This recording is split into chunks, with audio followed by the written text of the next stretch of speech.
So good morning students, today we will discuss about amino acids. So amino acids is nothing but you have both amino group, that is NH2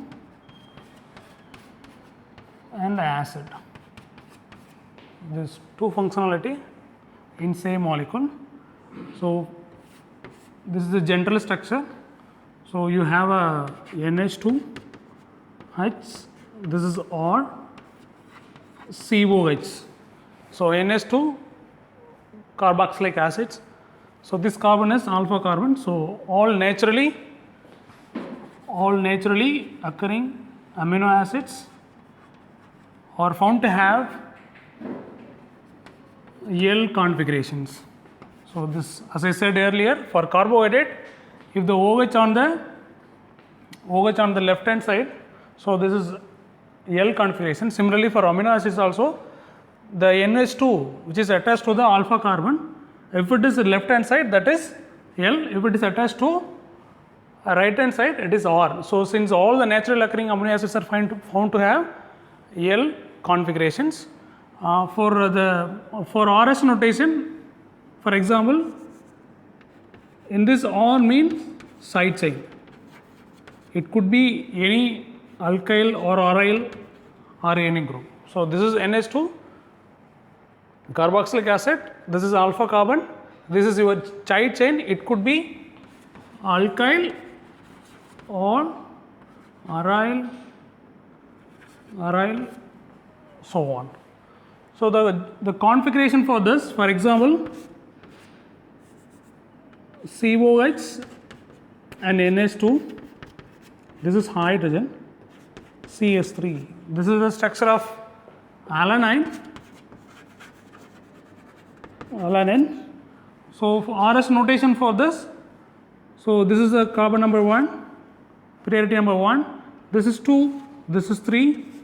So it goes R, but since hydrogen in the horizontal position, so you have to write the reverse configuration. So actual configuration is S. So whenever the hydrogen present on the horizontal bond, so you have to write the configuration reverse to that. So it is R because it's clockwise. So since hydrogen on the horizontal bonds, so you have to make it as a reverse configuration. So this is the S. So this is L in terms of D and L. Since NH2 on the left hand side, it's called D. So for RS, in terms of RS notations, mostly or nearly all the amino acids will have S configurations. In terms of D and L, L configuration. These are the notations for amino acids. All the amino acids, alpha amino acids are chiral except glycine. For example, suppose you have a CH, this is NH2, this is H, and this is COH. So this is the structure of glycine. So where there is no chiral center in this. So this is achiral molecule, right? Achiral molecule because it does not have chiral center. So you have a essential amino acids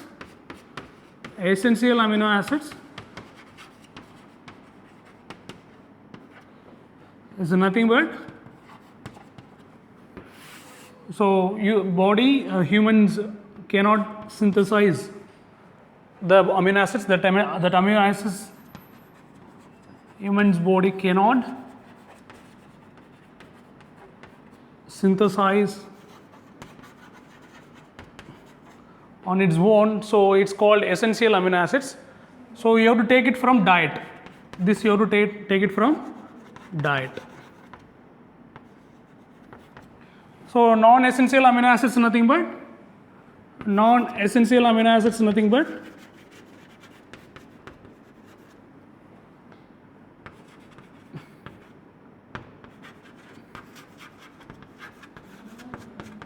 this is synthesized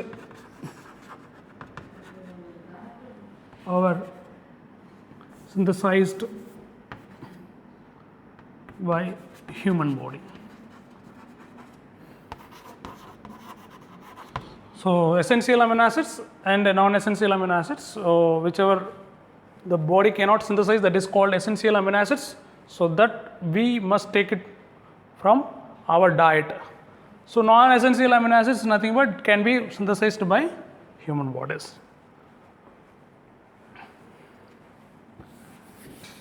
And you have 20 standard amino acids, so you can that all alpha amino acids that are nearly found in all proteins. The 20 standard amino acids, so that will vary based on the side chain. For example,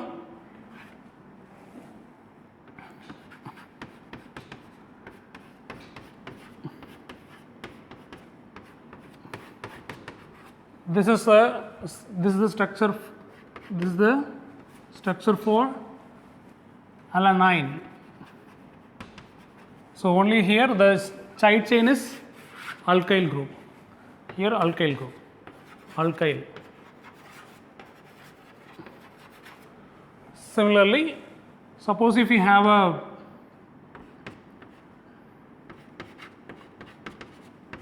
CH, CS3, CS3. Suppose if we have an isopropyl group, this is nothing but it's a valine. So all of them are L. Similarly, if we change this OH, for example, suppose we have a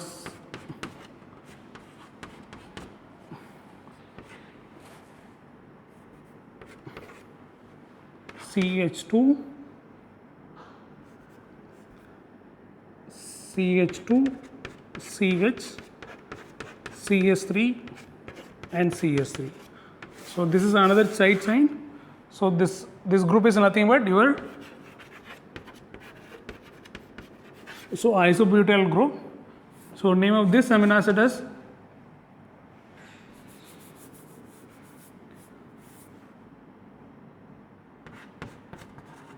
isoleucine. So this can, based on the side chain, the name is differs. So all the amino acids are, you can find the NH2 group, am I right? So primary amino group. Almost in all the amino acids you can find primary amino group, except proline is another important amino acids which contains secondary amino group. You have secondary amino group. Rest are primary amino acids. Similarly, you can find the questions can be asked in which compound which amino acid sulfur is present. So the answer is you have a cysteine and methionine. So methionine where sulfur is present. So similarly, you have a 20 standard amino acids which are all nearly found in all the proteins. So all of them have primary amino acid except proline. So proline which have secondary amino group. Similarly, all the amino acids are chiral except glycine because it doesn't have chiral center. So these are the structures of amino acids.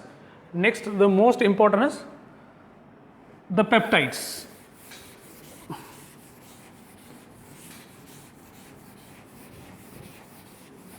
So before moving to that, we will discuss about isoelectric point or isoelectric pH.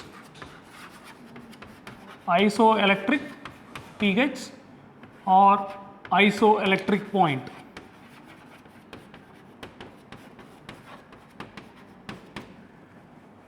For example,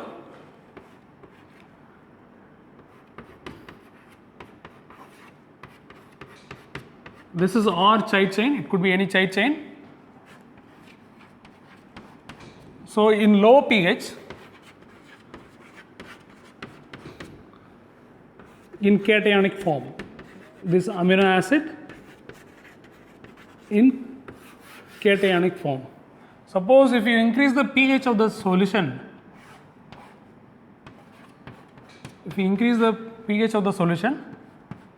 so this acidic proton get removed. So what you will get? You will get NH3 plus CHR CO minus. This is in, so at pH, this is low, approximately pH 2, you will have a cationic form, approximately that is a neutral pH.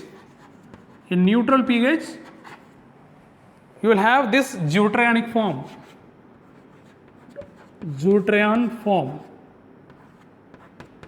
or nothing but dipolar ion. So in low pH you will have a cationic form, whereas in a neutral pH you will have a deuterion form, that is nothing but dipolar ion, where you can find both positive and negative part. At this particular pH, this will exist as a deuterion form, whereas further if you increase the pH of the solution, you will get the, so this proton gets removed, so NH2 CH, this is R, this is CO minus. So this is approximately pH 9, this is pH 9, so it is in anionic form,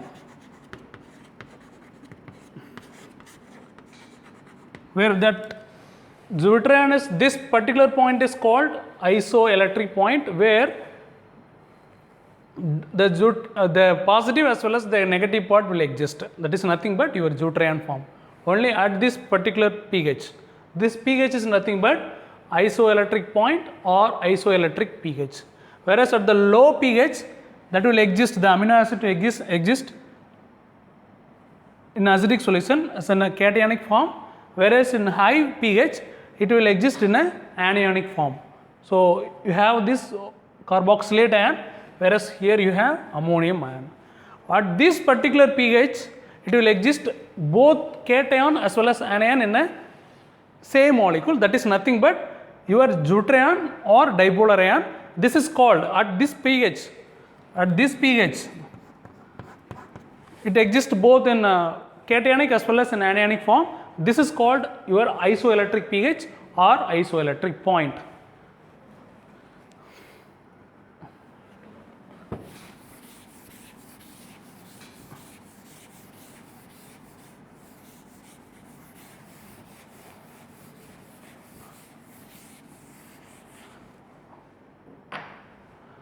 So now the proteins nothing but the polymer of alpha amino acids. Proteins nothing but the polymer of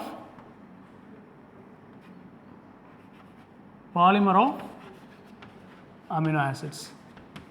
In this, these amino acids are linked by peptide linkage, am I right? These amino acids are linked by amide bond.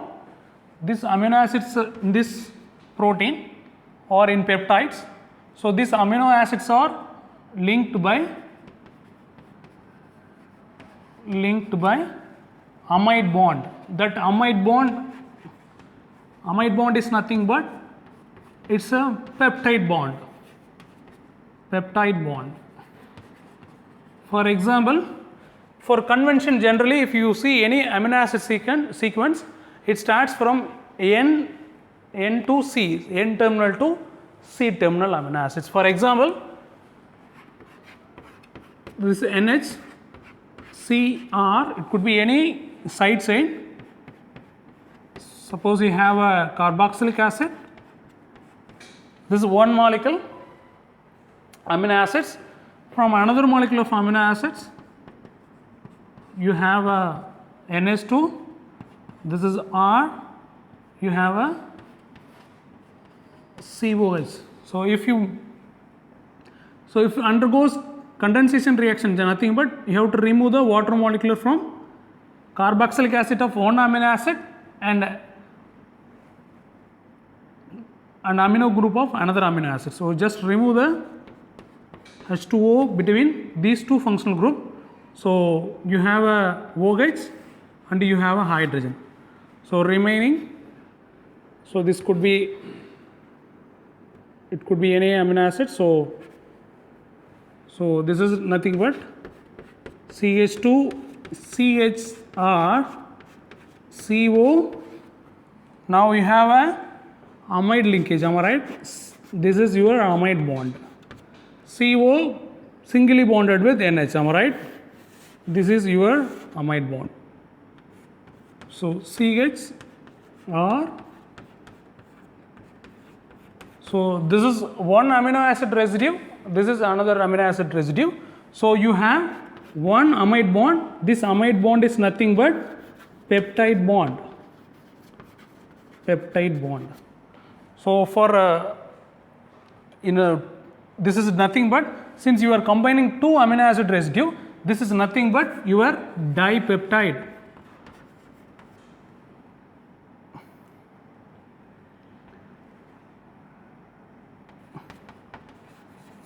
This is your dipeptide. So you have a one amide linkage. Similarly, if you have a three amino acids, for example, if you combine three amino acid residue, you will have, for example, CO, NH, CR, CO, NH, CHR,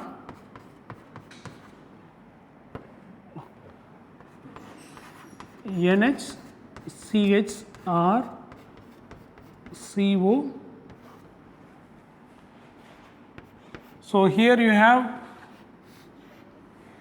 one amide linkage, that is one amide linkage, one amide bond, that is nothing but peptide bond. Here you have another amide linkage, amide bond. This is nothing but your peptide bond. So 1, 2. You have here also you have a amide linkage. This is another amide bond between this carbonyl and another amino acid. So you have how many peptides? Peptide bond 1, 2 and 3. So how many amino acid residues you have? This is one amino acid residue. This is another amino acid residue. This is 2. This is another amino acid residue. This is 3. This is another amino acid. So if suppose if you combine four amino acids, so how many peptide bonds? You will have 3 peptide bonds. So 1, 2, 3, 4. So 4 amino acids are linked. These amino acid residues are linked by this amide bond. This amide bond is nothing but your peptide bond. You have 1 peptide bond, 2 and 3 peptides. So 4 amino acids, you have a 3 peptides. Suppose if you have a 5 amino acids that is linked by peptide bond, so how many peptide bond you will have? 4 peptide bond. Similarly, if you go with 6 amino acids, you will have 5 peptide bonds. Suppose if you combine 7 amino acids, you will get 6 amide bond. That is nothing but your peptide bonds. So this is all about peptides. So just this is a simple condensation process where you are just removing water molecule from one of the carboxylic acid from OH. This side you have hydrogen. So overall you are doing H2O. So that results in amide bond. This amide bond is nothing but your peptide bonds. So if you combine 2 amino acids, that results 1 peptide bond. Similarly, if you combine 5 amino acids, that result 4 peptide bond. Similarly, 6, 5 and 7, that gives 6 peptide bonds. So by convention, in all the amino acid sequence you can find N to C terminal. So it will start from N terminal amino acids to C terminal amino acids.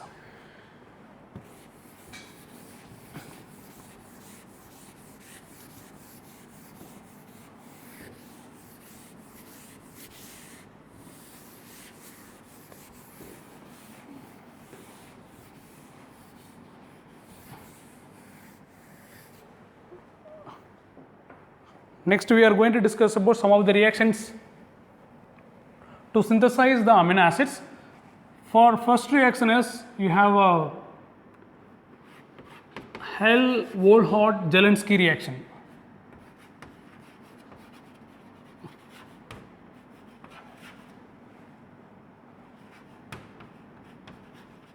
This is nothing but your HVZ method. So in this method, so the carboxylic acid, let's say the carboxylic acid, if you treat with bromine in the presence of phosphorus tribromide and water, so it will replace one of the alpha hydrogen from this carboxylic acids. So from Br it attached in the alpha position. So you can make alpha bromo carboxylic acid by treating with this reagent. Next step is you have to treat with excess ammonia. Excess ammonia is a simple SN2 process. It will replace this ammonia, will replace this Br. So you will get RCH NH3 plus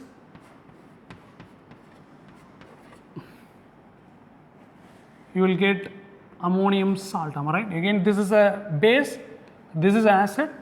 It will form like this. So upon hydrolysis, if you treat with acid, so this will become R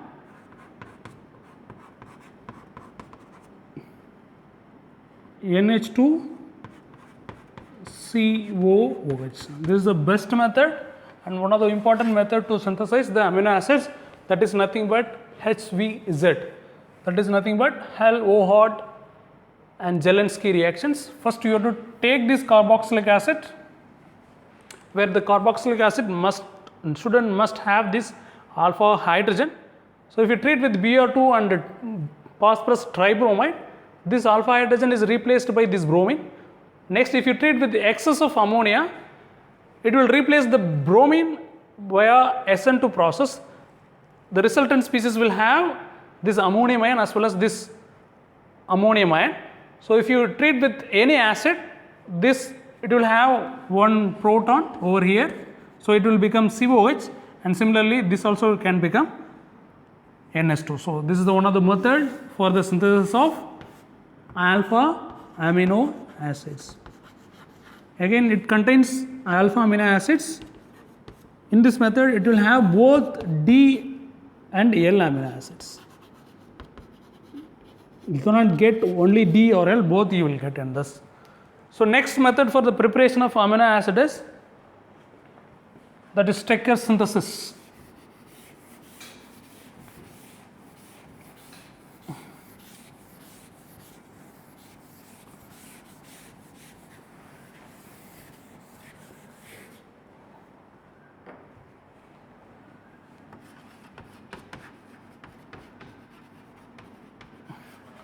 Synthesis for the preparation of amino acids. So carbonyl group, let's take aldehyde. You treat with ammonia,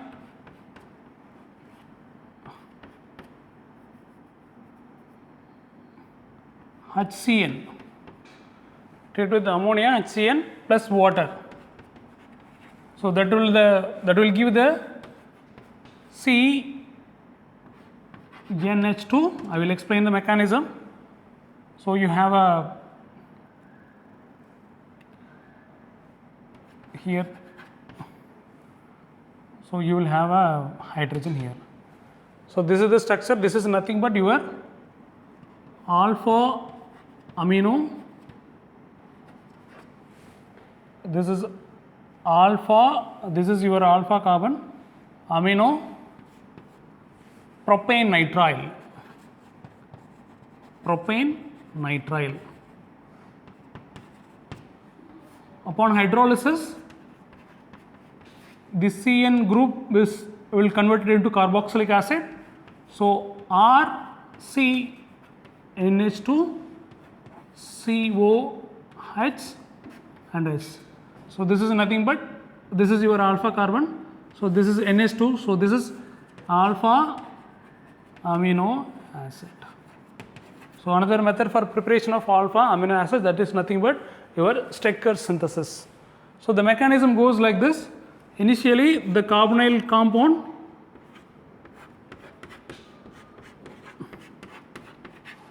condensed with ammonia, it loses water molecule. So here OH, this can be written as NH2. So just it loses the water molecule. So the resultant product is just your imine. So it will become double bond NH and you have hydrogens. Next you have a HCN where H plus and Cn minus. So this is electrophilic, am I right? This carbon is electrophilic because it's attached with the most electronegativity, the more electronegativity atom. So it will have partial positive on the carbon, partial negative on the nitrogen. Since the Cn minus that carries negative charge, that is nothing but your nucleophile, it attacks the carbon. So the resultant product is RCH. This will become NH minus. And this is your Cn. Since you have a H plus, this H plus will take, the N minus will take this H plus, so it will become NH2. So this is your alpha amino nitrile, alkyl nitrile. In this case alkyl nitride, because based on number of carbon you have to give propane or ethane or propane. So simply you can write alkyl nitrile or alpha amino nitrile. Alpha amino nitrile. So hydrolysis of this one, whenever you hydrolyze this CN group, that converts to carboxylic acid unit. So this will become RHNH2 and COH. This is the mechanism for this reaction. Mechanism for this reactions. So you will first you have to treat with ammonia, that result is imine. So imine forms when if you treat with the HCN, the Cn minus, since it's a negative charge, so it attacks the positive part of the imine part, that is nothing but your carbon, where it carries the partially positive, whereas nitrogen is carries partially negative. So the nucleophile obviously will attack the electrophilic carbon. The resultant product is alpha amino nitrile. If you hydrolyze, if you do hydrolysis by using acid, that will give the corresponding alpha amino acid. This is another most important method for the preparation of amino acids. Another method for the preparation of amino acid, that is nothing but your phthalimide, Gabriel phthalimide synthesis.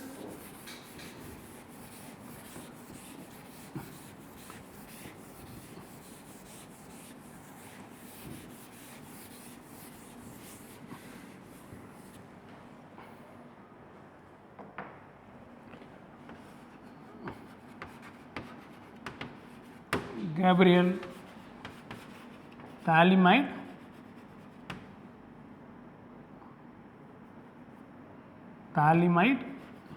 synthesis. Again, it's another important method for the preparation of alpha amino acids. So the phthalimide, structure of phthalimide is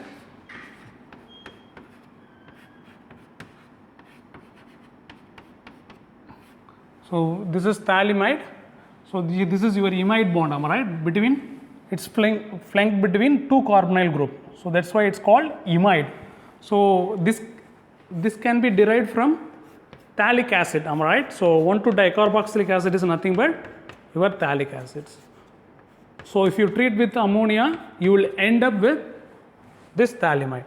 So from phthalimide, you treat with base, for example, KOH or any strong base, it will remove the most acidic proton, am I right? This NH proton is the most acidic because once you remove this proton, you will get N negative. This negative charge can be stabilized by both the carbonyl. So you will end up with phthalimide and potassium phthalimide, am I right?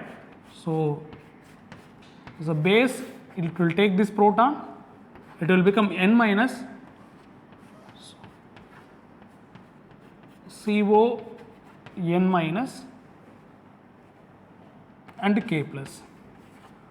So if you treat this, again this is a nucleophile, am I right?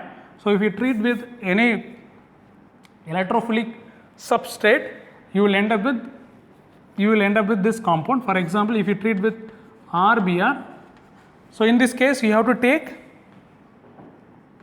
since this is your Br where you have a COH. So this is again simple SN2 process. So you will end up with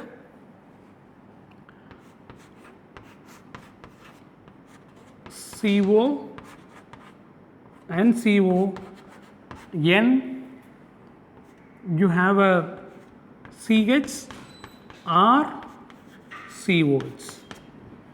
So you will end up this product upon hydrolysis. This part will become your phthalic acid. This part will become your phthalic acid, and this part it will become here OH, here OH. This part will become NH2 CH or COS. So this is again our alpha amino acid. So these are the three important methods for the preparation of alpha amino acid. In Gabriel phthalimide process, this is the structure of phthalimide. If you treat with strong base, it will abstract the acidic hydrogen. It forms potassium phthalimide or any base. Suppose if you treat with sodium hydroxide, this will become sodium phthalimide. So it's the most stable species because this negative charge is stabilized by both this carbonyl. Since it carries the negative charge, so obviously it's a nucleophile, it will attack the electrophilic carbon. So here this is your RBr, where in this you have a COH, RBr, or so this is your electrophilic carbon. So this is simple SN2 process. Once this N minus attacks this alpha carbonyl carbon, the bromine leaves. So you will end up this compound. Upon hydrolysis, this will become OH, and this part also will become OH. This will become NH2.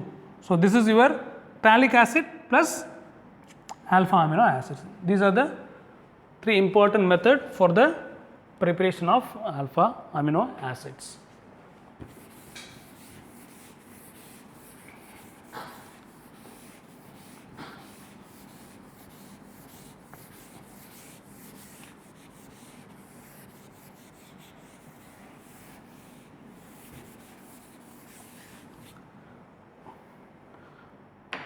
The next most important is the structure of proteins. So you have a structure of proteins.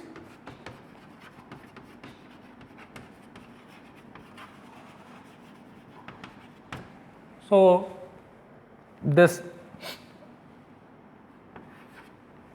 here you have a primary structure.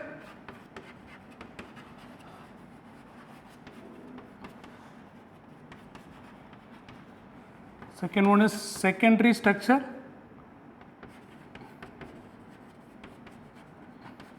So this you will study detail in biology. Just I will throw the shed. I will just explain very briefly. So tertiary structure and the quaternary structure.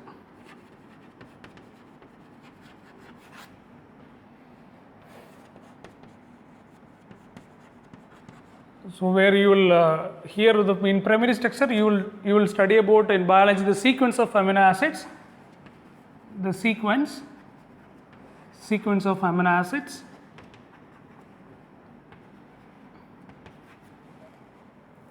In secondary you will be dealing with alpha helix and beta plated structures, alpha helix and beta sheeted or structure. Similarly, in tertiary and quaternary structure, you will be dealing with the folding of the polypeptides. Folding of these secondary structures, where you will have the hydrogen bonding effect. So this is so important. The folding of single polypeptide chain. Similarly in quaternary structures. Now the another classification is in proteins. So there are two types. One is structural protein, another classification of protein. One is structural protein, another one is called globular protein.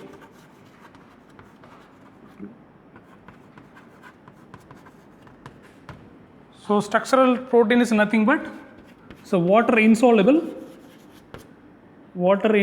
protein, whereas this is water soluble.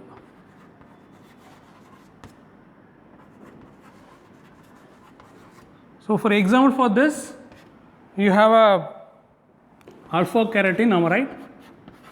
Alpha keratin. These are example for structural proteins.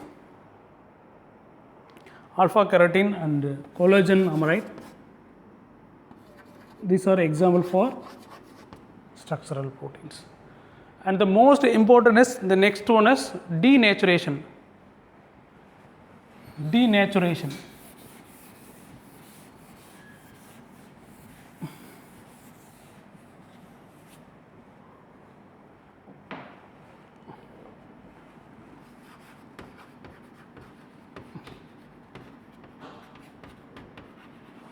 Denaturation. This is nothing but, suppose if you change the pH, this can be the tertiary structure of the protein will destroy. The tertiary structure of